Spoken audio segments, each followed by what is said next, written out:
जय जिजाऊ जय शिवराय सर्वांना. आम्ही सुट्टीवरती आलेलो आहोत आणि मी मस्तपैकी चूल पेटवली आणि चुलीवरती स्वयंपाक करायला सुरुवात केली, कारण की खूप गरमी आहे गावाकडे आणि आम्ही जिथे राहत होतो तिथे पाऊस वगैरे होता. त्याच्यामुळे इकडे आम्हाला खूपच जास्त गरम होते. तर असं चुलीवरती करायला छानही वाटतं. मस्त चपाती बनवली, बाजरीच्या भाकरी बनवल्या आणि शिवांशलाही इथं मोकळं वातावरण भेटलंय, तोही मस्तपैकी खेळतो.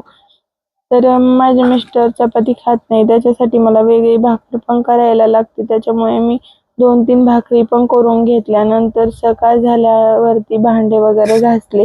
थोडे थोडे व्हिडिओ शूट करण्याचा मी प्रयत्न करते. तुम्हाला नक्की माझे व्हिडिओ आवडल्यास मला लाईक, शेअर, सबस्क्राईब करा आणि मला सांगा तुम्हाला माझे व्हिडिओ कसे वाटतात. गावाकडचे व्हिडिओ बनवायला थोडंसं डिफिकल्ट जातं, कारण की सर्वजण असतात, त्याच्यामुळे व्हिडिओ शूट करावं वाटत नाही. पण मी व्हिडिओ शूट करण्याचा नक्कीच प्रयत्न करते. तर मला चुलीवरती करायला ना पहिल्यापासूनच खूप आवड आहे. त्याच्यामुळे मी म्हणजे चुलीवरच करण्याचा प्रयत्न करते. असंच माझं डेलीचं रुटीन चालू असतं. मस्त सकाळी बनवायचं चुलीवरती, संध्याकाळी पण.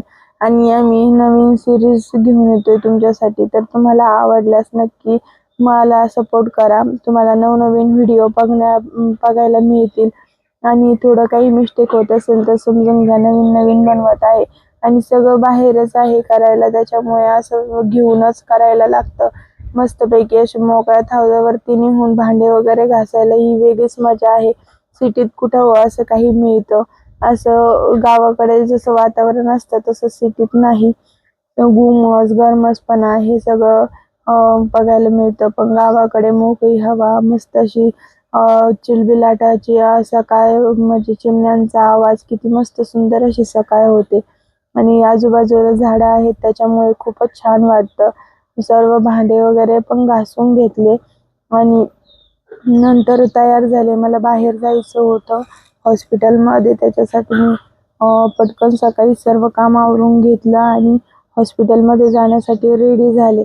तर तुम्हाला माझा व्हिडिओ आवडला असेल तर एक सबस्क्राईब, लाईक, शेअर करा. नक्की मला सपोर्ट करा. धन्यवाद. बाय.